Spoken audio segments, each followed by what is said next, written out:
Hey, I'd like to start by first saying that it's exciting time right now. The CCHA, to me, it seems like the very first day. Like this is like kind of our first event, but in reality, there's been a lot of work behind the scenes, Dom, as you probably know way better than I.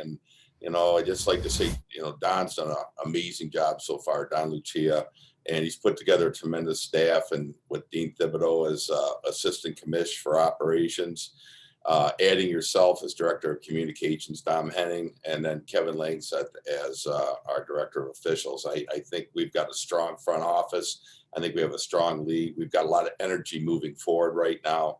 I've seen the commercials on the NHL Network. They look tremendous. And there's a lot of enthusiasm right now for the CCHA. And, the fact, too, that we've retained the McNaughton Cup as our regular season championship trophy, as well as really saluting the history of the CCHA and having now the Ron Mason Cup for our playoff champions. I just think we're heading in a great direction, and I'm excited, and I think the players are excited, and certainly the institutions that make up the CCHA are all committed to college hockey and our programs. Regarding our team, last year I thought COVID really hit us. It hit every team, but maybe just because I see how it affected us, I feel as though it had a greater impact. And I say that because we had 20 freshmen and sophomores a year ago. And so our sophomores, COVID had hit in March, their freshman year. They were on spring break, never came back to campus. And so we lost the entire spring and summer, which I think are really important in the developmental process of our players, as well as the incoming freshmen never really, when the players showed up in August, we were immediately 2 weeks in lockdown, got out of that. And then within a week, we were back to 3 weeks because COVID started to hit our team. And we never got our legs underneath us. We're not in the type of condition a Division I hockey team should be in. We were more like a rec team, I would say, in terms of our conditioning. And it was no one's fault. We could just never quite get, it shows you how important the summer is when you don't have that base in the summer, and the fact that we had so many freshmen and sophomores that didn't have the base. I thought our returning players, the Marshall Moises, Justin McCallions, those guys had the base and they had successful seasons because of that.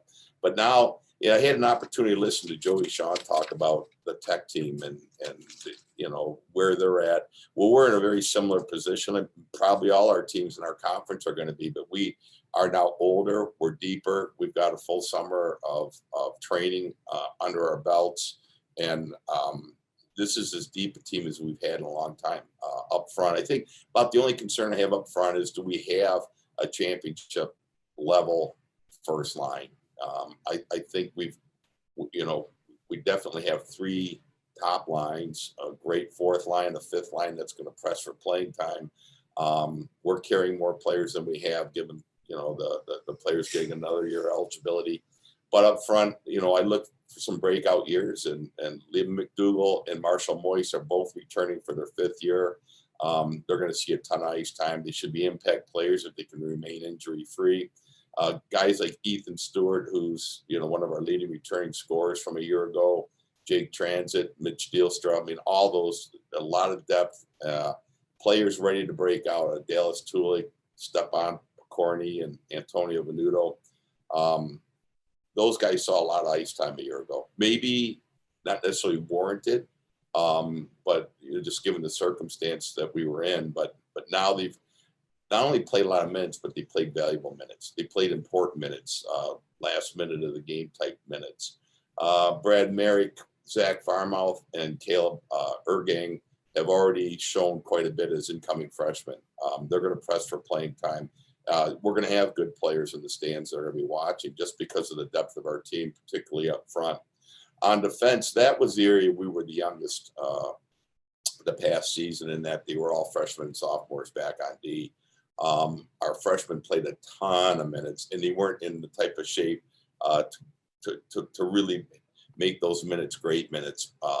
They were just trying to drink water out of the fire hose, if you will. But now all of a sudden, now we're going to be the beneficiaries of some really, good defensemen with some experience under their belt.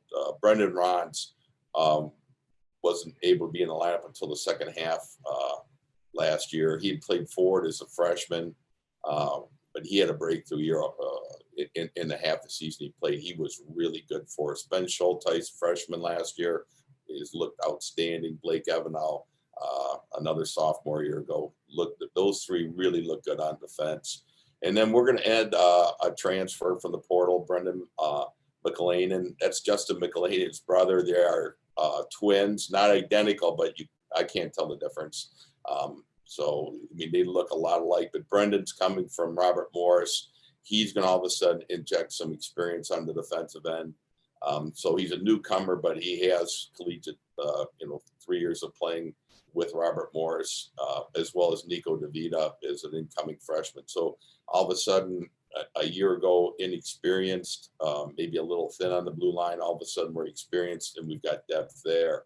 And then finally in net, Logan Stein looks terrific. He's really in tremendous shape, quite a difference from a year ago. He looks good in the skill sessions we've had. I'm very excited about watching him this season. He has a chance to really be a difference maker in net. Roni Selman-Kangas, who will be pressing for playing time, but he's been out so far this fall. Should be returning back to the ice here shortly, as well as Carter McPhail.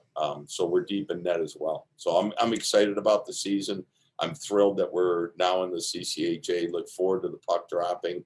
We're ready to go. Coach, thanks for your opening statement. Again, if you do have a question for head coach Bob Daniels, please utilize your raise hand feature at the bottom of the screen. Before we get to a question, one other couple of new things here, though. Perk Weisenberger, our 10-year athletic director, who's done so much, not only for the hockey program, but for our athletic department as a whole. He's retiring in October.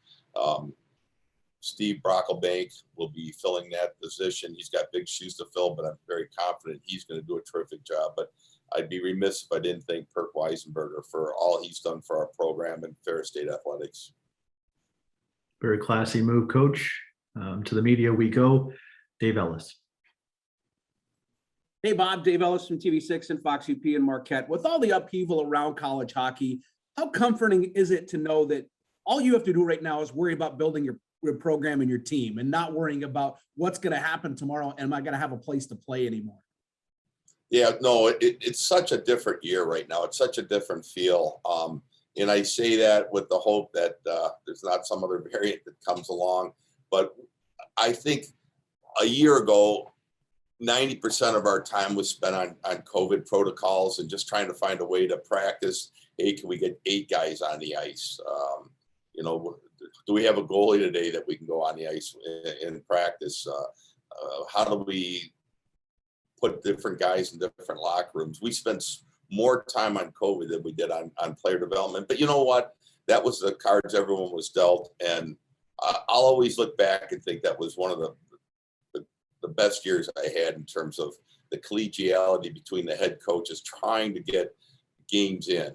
Forget about wins and losses. Just, hey, how do we get to the rink and how do we get a game in? I thought the coaches worked extremely well. Schedules were changing.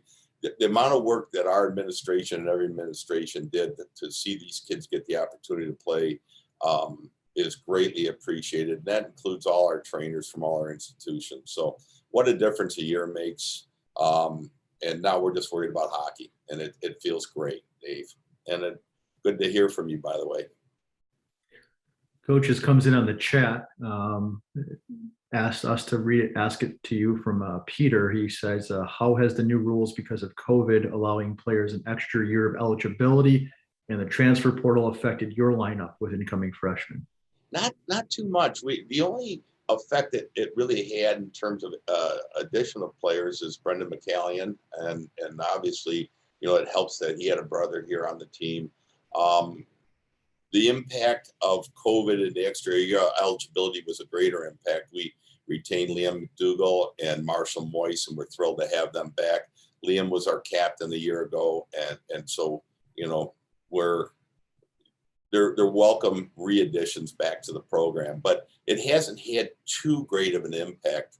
I continue, it'll be interesting to see, we have 5 seniors this year, true seniors, if you will, and it'll be interesting to see, and that's going to come into play with, hey, where are we at with recruiting going into next year? Because those players retain an extra year eligibility as well. So it'll be interesting to see what players come back, what don't, and that muddies the waters in terms of what we're going to do recruiting for next year's team.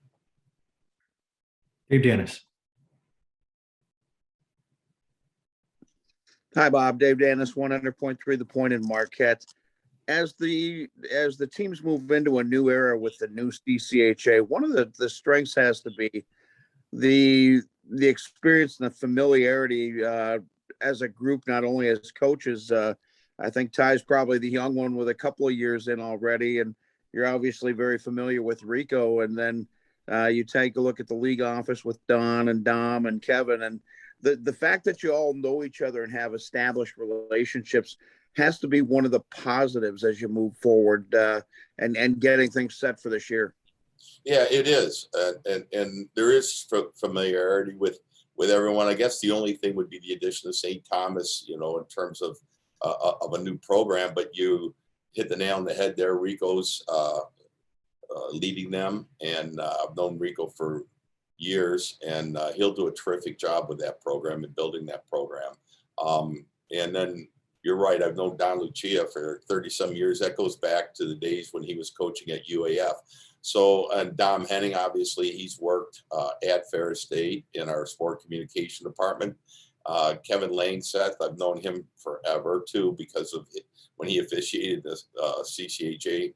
So there's a lot of familiarity. And then again, I'd like to mention that COVID last year, there was a silver lining there. I thought, why I knew a lot of the coaches, I'll take the one that you are very familiar with, Grant Patolny. It gave me a great opportunity to get to know Grant at a much more personal level as we all try to navigate through COVID. So I think, it's a tight-knit group of coaches. Certainly when the puck drops, we want to beat each other, but there's a respect there of how they lead their programs, and there's a familiarity, and I think it'll make things very smooth this year as we transition to the CCHA. John Raffel.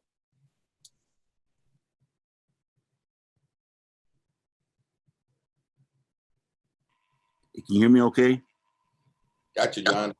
Okay, I saw the mute button on here. Could you go back and talk about the goalie situation again? Is your thoughts will be Logan and Roney again, or together, or might one of them emerge and be a leading number 1 goalie for you? And how important is it going to be to have a outstanding goaltending? Yeah, no, goaltending, that's an area where, just through circumstance, it hasn't been as good as what we've realized over the years. We've had a great tradition of All-American type goaltenders, and Taylor Nelson and Mike Brown and Patrick Nagel. We've had Taylor Nelson.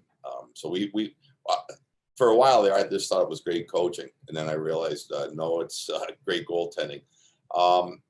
Myself, I'm not married to either having a starter or having a tandem. I'm going to let that play out, and whichever goaltender, if one guy emerges, he's going to get the workload. I can say right now, if I'm pressed just because Roney's been out with a bit of a nagging injury, but Logan Stein has looked so good here in the skill sessions that, obviously to start the season, Logan will start as the number 1, but I'm certain once Roney returns to the ice, he's going to make a play for playing time as well. And I think that type of that type of competition, it's only going to bring out the best in both of them. Again, apologize to those with their hands raised. We are well over schedule and do have to move on. Bob, thanks for your time. Thank you, Don. Head coach Bob Daniels of Ferris State.